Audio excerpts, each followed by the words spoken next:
I know from interviewing hundreds of depressed people and my own time in depression that one of the strangest, most upsetting, and hard to process experiences is suicidality.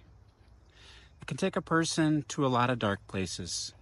It might be an obsession with death, the idea that everything dies, that the universe will end, that the planet is dying, or that you're dying. And some of these places are pretty scary. Thinking it would be better if you didn't exist, or wondering, what if that car swerved into my path? What if I were the one that did the swerving? To the far extremes of wanting to die and making plans for it. If you've had these thoughts now or in the past, your experience is real and you're not alone.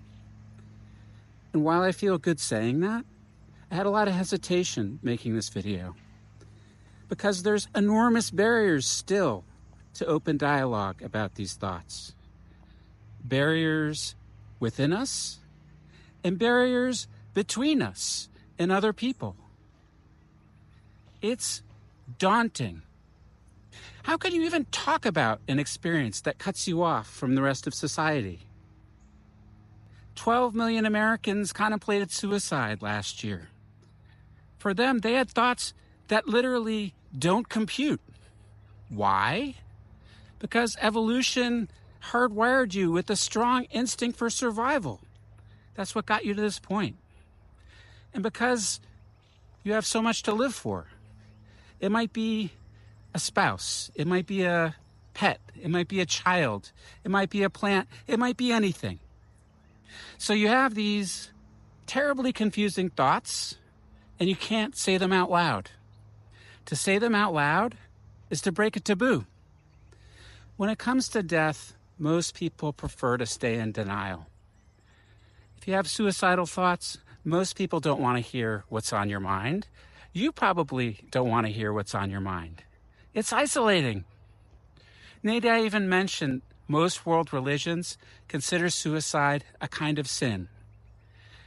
Society sends so many messages to the suicidal person, like essentially you're a thought criminal. And that's virtually guaranteed to drive these thoughts underground. Underground is a very bad place to get people help or to begin to process these thoughts and to start to heal. Which brings me to how it is that a person who has a history of suicidal thoughts can begin to grapple with that history. It would be so much more easy, so much more comfortable if we could run away from these thoughts, if we could pretend like it never happened. That wasn't me. I'd like to do that. But what no one told me about having depression was that how all this time where I had horrible thoughts about the end would be something that I want to hold on to, something that I want to keep close. As I walk here and I hear these birds and I see these trees and these leaves, I realize I was the living dead and now I'm alive, fully alive. And that's the duality of depression. Death and life are bound. So what was your rock bottom is now your solid foundation and your beacon as you move towards life.